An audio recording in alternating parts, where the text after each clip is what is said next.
Chairman P T I کے خلاف غیر شرعی نکاح کیس میں اہم پیش رفت۔ درخواست گزار محمد حنیف نے سیشن عدالت میں اپیل دائر کر دی۔ درخواست گزار نے سول جج نصر من اللہ کے فیصلے کے خلاف نظرثانی اپیل دائر کر دی۔ نظرثانی اپیل 13 جولائی کو سماعت کے لیے مقرر کر دی گئی۔ سیشن جج نے چیئرمین پی ٹی آئی اور درخواست گزار کو نوٹس جاری کر دیے۔ بات کرتے ہیں زمان مغل سے۔ جی زمان مغل، آگاہ کیجیے گا کیس کے حوالے سے۔ ہمارا رابطہ منقطع ہو گیا ہے۔ درخواست میں کہا گیا ہے کہ درخواست گزار محمد حنیف اسلامی اسکالر اور مفتی محمد سعید کے دوست ہیں۔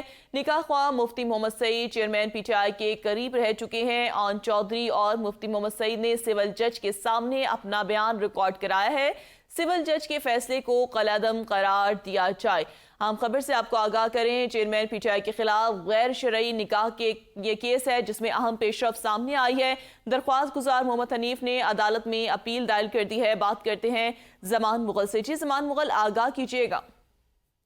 جی بالکل، یہ اسلامی اسکالر ہے محمد حنیف، ان کی جانب سے یہ اپیل دائر کی گئی ہے جس میں موقف اختیار کیا گیا ہے کہ مفتی سعید جو ہے وہ پی ٹی آئی کے قریبی دوست بھی رہ چکے ہیں اور وہ ان کے نکاح خوان بھی ہیں، اور سول جج کی جانب سے جو فیصلہ کیا گیا تھا اس فیصلے کے خلاف نظر ثانی کے لیے یہ اپیل انہوں نے دائر کی ہے جو سماعت کے لیے مقرر کر دی گئی ہے۔ ایڈیشنل سیشن جج اس کی 13 جولائی کو سماعت کریں گے۔ جی بہت شکریہ زمان مغل۔